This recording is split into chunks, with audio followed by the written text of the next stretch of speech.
شاء الله نواصل حديثنا وحياة الصحابة. اليوم نعيش بمشيئة الله تبارك وتعالى مع الصحابي الجليل الإمام القدوة الزاهد حكيم هذه الأمة سيدنا أبي الدرداء رضي الله عنه وأرضاه. إن شاء الله we will resume our talking about the lives of the Sahaba. Inshallah, tonight we will talk about one of the greatest companions of the Prophet Muhammad sallallahu alaihi wasallam. He was known as the wise of this ummah. He is Abu الدرداء رضي الله عنه. Abu الدرداء رضي الله عنه was the last to embrace Islam among the Ansari people. You know, he is Ansari one, and it happened that he was relatively late in conversion to Islam. And the story of his conversion to Islam is in somewhat resembles the story of the Amr ibn Jamuh radiallahu anhu, which we talked about the last time. What is the story? In short, he was very serious about worshipping the idols. He was sincere in believing in the idols. So one of his friends or his brother from the mother's side, Abdullah ibn Rawaha, one day entered his house in his absence. He wasn't there in the house, so he entered the house in his absence and broke the idol that he worshipped. So when he came back, he found the idol broken, damaged, into pieces, cut into pieces. So he tried to piece them together, to formulate the idol again. But he couldn't. So he said to himself, started to ask himself, how come? How couldn't you defend yourself? Okay? So his wife, and she was a faqiha, she was a woman of knowledge, very jurist. She replied to her husband and said, do you think if he couldn't defend himself, he couldn't defend another? Allah, which means if he couldn't benefit itself, you can't get benefit from him. So subhanallah, in this moment, he started to think and ponder. So he said to his wife, could you please get ready and make a bath for me, prepare a bath for me, I want to take a bath. So he took his bath, and got dressed in a nice way. So he went to the house of the Prophet Muhammad sallallahu alaihi wasallam, or the place where the Prophet Muhammad sallallahu alaihi wasallam exists. When he arrived at the place of the Prophet Muhammad sallallahu alaihi wasallam, Abdullah ibn Rawaha was sitting with the Prophet Muhammad sallallahu alaihi wasallam. So he said, I hope, Abdullah ibn Rawaha said, I hope he is coming to talk about Islam or to embrace Islam. He said such a thing to the Prophet Muhammad sallallahu alaihi wasallam. So the Prophet Muhammad sallallahu alaihi wasallam said to him, yes, really he is. Look why. The Prophet Muhammad sallallahu alaihi wasallam said, I has been promised by Allah that Abu Darda will enter Islam. Allahu Akbar. Look, so it's a special rank that his name, was mentioned through the revelation. That is, the Prophet Muhammad sallallahu alaihi wasallam said, I know he will embrace Islam. So entering Islam, I was expecting by the Prophet Muhammad sallallahu alaihi wasallam. Why? Because Allah subhanahu wa ta'ala informed him through the revelation that Abu Darda will become a Muslim, and alhamdulillah, he became. This is the first point you have to know about his life. The second point, he was, before Islam, he was a merchant, he was a trader. But when he embraced Islam, he couldn't make like reconciliation between trade and the devotion. Okay? So what is the work? He left the work, left the trade, and focused on worshipping Allah subhanahu wa ta'ala. But here we have to see a comment said by Az-Zahabi rahimahullah when he mentioned this story. he gave like a comment. He said, it is the best if you can make reconciliation between devotion, worship, and the trade. It is the best rank, along with jihad, fighting for the cause of Allah subhanahu wa ta'ala. If you are able to make combination of these three things, it is the best rank, it is the highest rank, to be a worshipper and to be a trader. And this is the rank that Abu Bakr radiallahu anhu attained, Abdul Rahman ibn Auf radiallahu anhu attained. By the way, you know Abdul Rahman ibn Auf, you know, all of us know that he was among the 10 promised Jannah, of the Jannah. Allah, the Prophet Muhammad sallallahu alaihi wasallam gave him time that he will be admitted into the Jannah during the life of. So he is very sincere, he is very devotional one. However, he was the most richest businessman during the lifetime of the Prophet Muhammad sallallahu alaihi wasallam. You know, when he passed away, he left many, you know, many properties, many money, much money, estimated about more than 3 billions of dinars. 3 billions of dinars. Also a big area of land, 1,000 horses, 1,000 camels, 10,000 of the goats. Subhanallah, some said that when he left the gold, when they tried to divide it among the inheritors to give everyone his share, they were obliged to use what we call the axes. You know axe? You know axe, to divide the gold to the extent that their hands got injury because of the much quantity of the gold. Allah. So, however, he was a very sincere worshipper. So, being a rich man, it doesn't contradict with the worshipper, with being a worshipper one. More, rather, it's the best for the Muslim to have money, because why? You can buy the Jannah by your money. When you use the money in the way of Allah subhanahu wa ta'ala, so you can buy the Jannah very easy. So, but unfortunately, Abu Darda radiallahu anhu wasn't able to make like reconciliation between being a trader and a man of worship. That's why he preferred to be a man of worship rather to be a trader. The second stage, like Abu Darda, but the third stage, you can you may leave the worship for the sake of the trade. The point is, as Zahabi said, the point is, whatever you want to do, but you can't forget the right of the wife and the children. So if you wanted to be a man of worship, do it, okay? But don't forget the rights of your wife and your children. Why? Because you know Abu Darda, when he became a Muslim, the Prophet Muhammad ﷺ made a bond of brotherhood between him and Salman al-Farisi.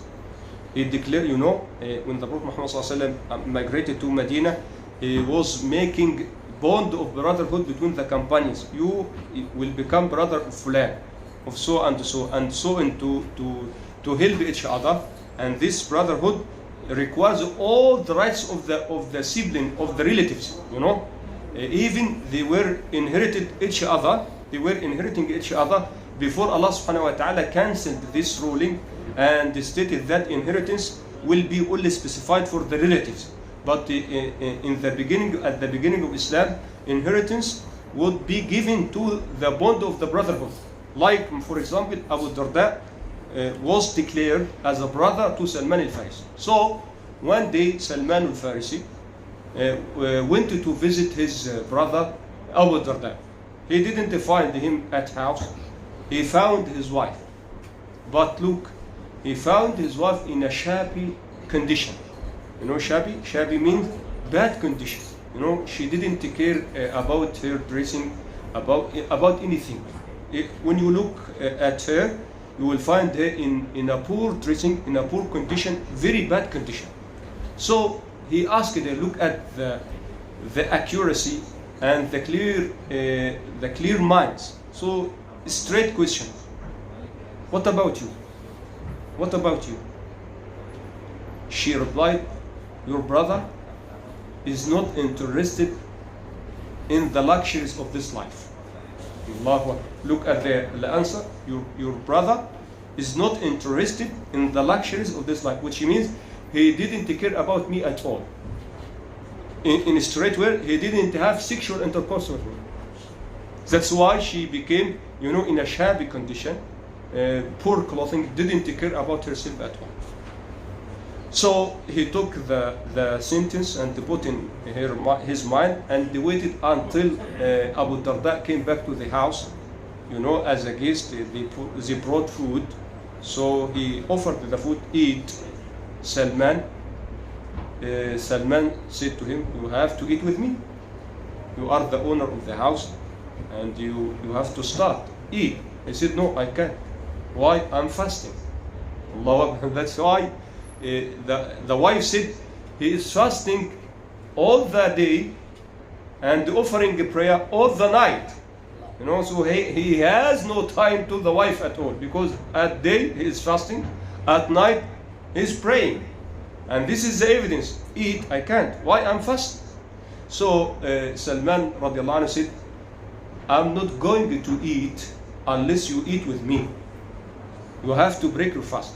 And this is an indication or evidence you can break your fast if your fast is voluntary, not obligatory. Don't. If someone came to you in Ramadan and said, no, it will be a good chance, but no. Just in nawafil, in voluntary fasting, you can break your fast. But this is not the opinion of Abu Hanifa, because I know all of you, or the majority, are following Abu Hanifa. By the way, Abu Hanifa said no. If you start voluntary fasting, you can't break it. Okay, you can. Even if you broke it, you have to fast a day instead of it. Maliki made like distinction between why the reason. If you have a legal reason, so you can. If you didn't, you can. Okay.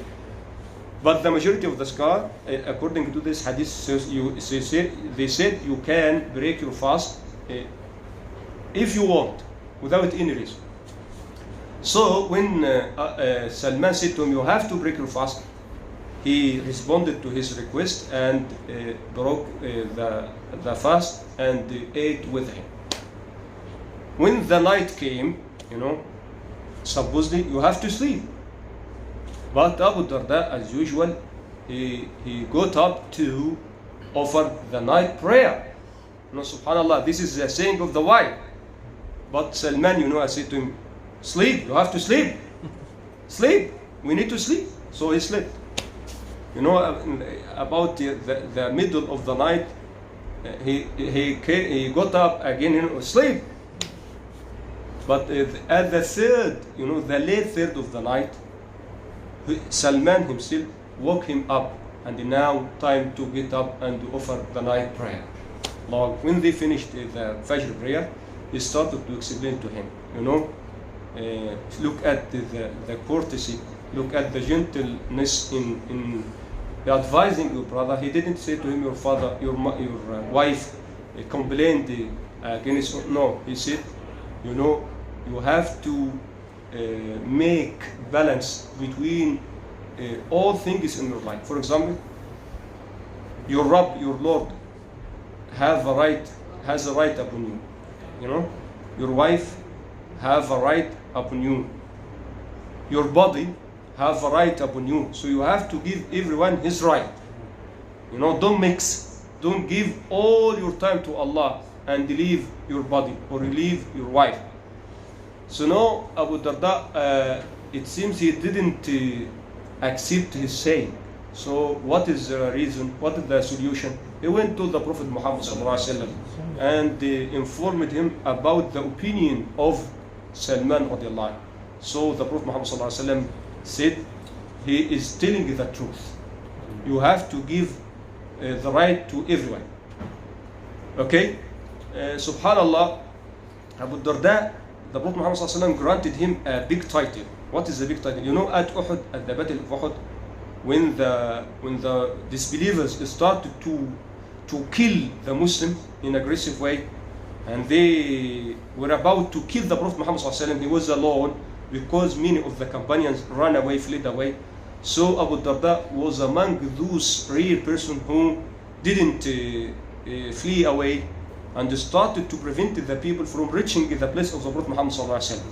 So the Prophet Muhammad sallallahu alaihi wasallam gave him like a big title, and he said, "What about good fighter Abu Darda?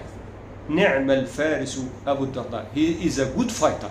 He is a good fighter because he was alone, able or capable to prevent the disbelievers from reaching the Prophet Muhammad sallallahu alaihi wasallam. Always, while he was speaking to the people, he was smiling. So his wife said to him, "You have to not to smile every time, because people may think you're full of you, because of strictness and the misconception about Muslim, especially about the Imam of Muslim.